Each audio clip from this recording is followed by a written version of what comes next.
My name is Dan Dorval, and I'm President and CEO of Dorval and Cherney Financial Advisors. I am an independent certified financial planner and author of my book, Financial Success for the Rest of Us, Reality Based Financial Planning for Mainstream America.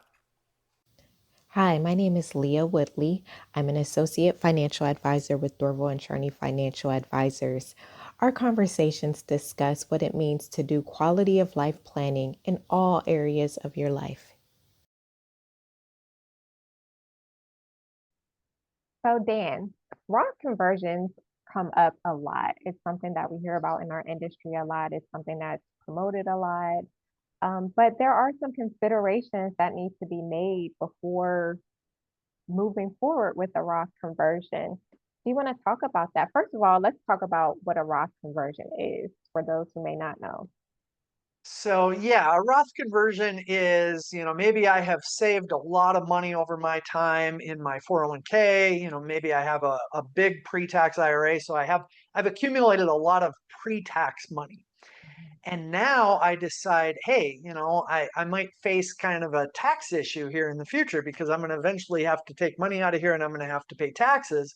So we start to hear this concept of Roth conversions. So now I'm choosing to convert money directly from my pre-tax account over to a Roth, and I am going to pay tax on that money when I make that conversion.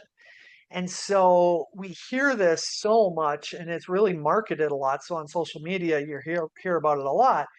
But in practice, it's more complicated than just saying, hey, I'm willing to pay tax now in order for this to be potentially tax free in the future through the Roth.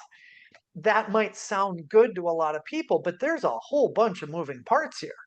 I mean, Mhm. there are your personal tax brackets. So, in a perfect world, it would be great that if you have an unusually low income for a period of time, so maybe you just retired, maybe you're taking a sabbatical and you're not going to have a lot of earned income for a year, or there's some other reason why your income is unusually low. That might be a year where you would target Roth conversions because you might be at a lower tax bracket. So that's the classic scenario. But a lot of our clients don't have a year where they have unusually low income. So the second thing has to do with the investment side of it. So in a perfect world, it would be great to do Roth conversions where, if you had $1 million IRA and the market went down and now it's worth, 750,000, that would be a great time to do a Roth conversion because now I'm converting at a lower level for my investments. And when those investments inevitably come back up again, all of that potential gain, so let's say it gets back up to a million, all of that 250,000 of gain would be tax free.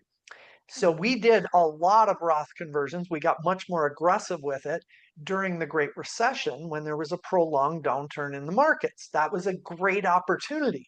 We've not really had a great opportunity for Roth conversions since then, at least not a sustained opportunity. COVID provided a very short opportunity, and then 2022 provided a relatively short opportunity, but not so much like the Great Recession. So, these issues for a lot of our clients, we might run into higher tax brackets if we convert too much. We might run into Medicare surcharges. So the Mhm. IRMA, the income related Medicare adjustments, a lot of our clients, if they convert too much, now they have to pay more for their Medicare for that particular year. So it's complicated and it sounds great in theory for a lot of people, but in reality, we don't actually do that many Roth conversions. Yeah, it is complicated. And another complication is the pro rata rule as well.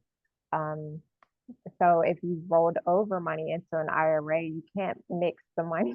You can't be existing money in that IRA account and then you convert and add other money into that account. So there are a lot of intricacies with that Roth conversion. What about in the situation where somebody just wants to leave all this money as an inheritance to somebody else? How much do you take into consideration what's going on with the market and having the right opportunity when the situation is they just want to pass this money on? Yeah, so this is where you can see some real advantages to a Roth conversion. If you don't intend on ever using this money, and that's again for most of our clients, that's a rare situation because most of our clients they need that money to maintain quality of life in retirement. But if you decide, hey, there's a portion of my money that I'm just never going to use, and this is going to go to my heirs, now a Roth conversion becomes powerful for a couple of reasons. Number one is if I have this very large pre tax account, eventually I have to take it out, whether I want to or not.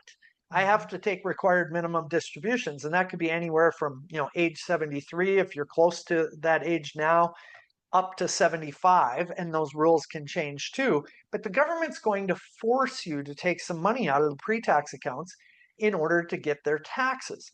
Also, Mhm. when you ultimately leave money to maybe your children or other people, now they're going to have to pay tax if it's a pre tax account. And what if they're still working? I mean, they might be in a higher tax bracket than you are.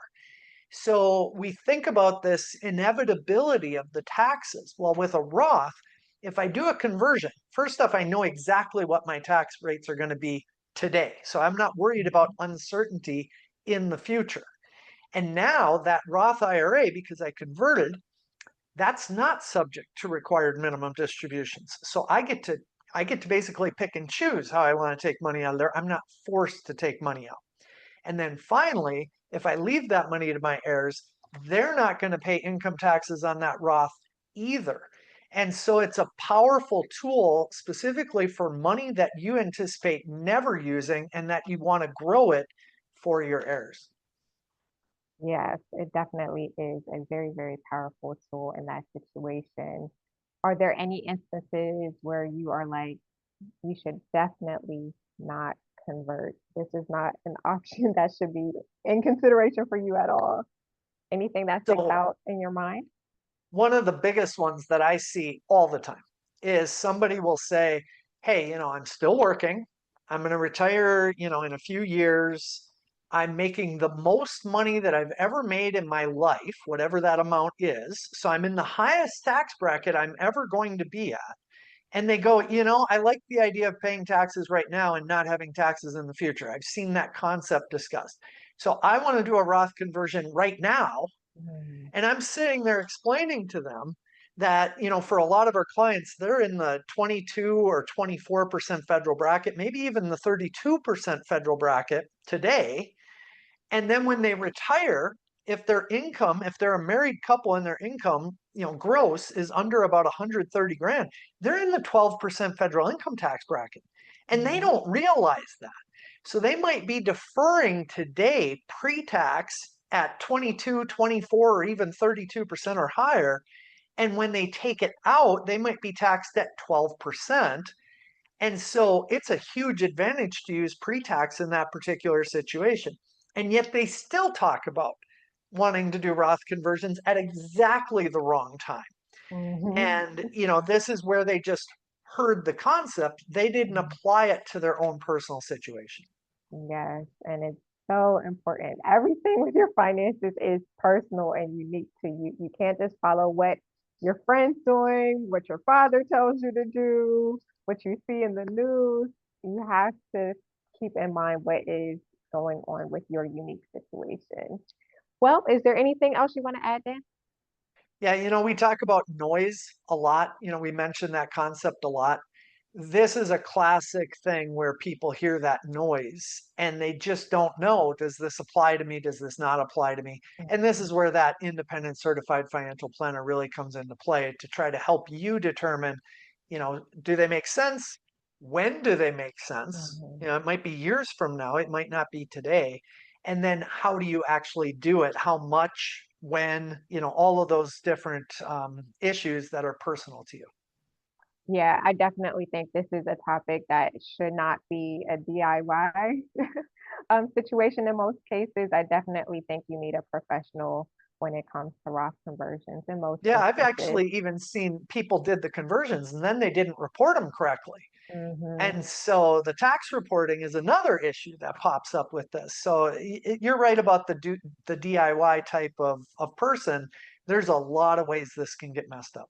Yes, a lot of ways. Well, thank you so much for all the information you shared. And until next time, have a great one. Thanks, Leah. Thank you.